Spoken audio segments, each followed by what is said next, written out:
এই তোমরা প্রতিদিন কি এই সময়টা ছাতা মাথা বাদ করে ছাপ্পানো করবে কি করো না করো বুঝছো? ও সেই বুড়িমার খিচুড়ি হাজার গুণ ভালো, জানো না? খায় দেখো একদিন কি স্বাদ হয় বুড়িমার খিচুড়ি। আচ্ছা বলেন তো বুড়িমার খিচুড়ির স্বাদ এত কেন হলো? পান্ডারা কি রান্না জানে না?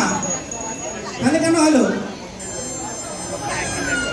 হ্যাঁ, বুড়িমার ছিল হলো অকৃত্রিম ভক্তি, জগন্নাথকে সেবা করার যে মনোভাব, সে প্রাণ উজাড় করে দিয়ে ওই খিচুড়িটা পান করতো আর বলতো আমার জগন্নাথ এই খিচুড়ি খাবে।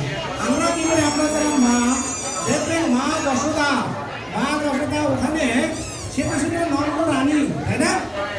তাহলে ওই রাত্রে সে রানী তারপরে কৃষ্ণ নিজের হাতে পাক করে তার কাছে অভাব ছিল কেন দিছে? ভগবানকে সে সন্তান যদি ভালোবাসার মধ্যে কি আছে, সে মায়ের যে ভূমিকা, সন্তানের প্রতি মায়ের যে দায়িত্ব কর্তব্য, হ্যাঁ সেটাকে ছেড়ে ওই ভূমিকাও তাই ভগবানকে সে সন্তান তাকে প্রত্যেকটি সেবা দিচ্ছে।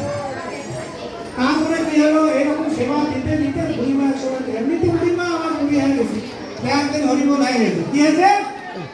হরিবল বলে না, কোন দিন বলে? শেষের দিন বলে। এই ভূমিমা যেদিন মারা গেল সেদিন যখন আমাদের মন খারাপ এইদিকে করছে কি জগন্নাথ মন্দিরে মন খারাপ, জগন্নাথের আমি ঠাকুর কেশ পুজোরে দেখছি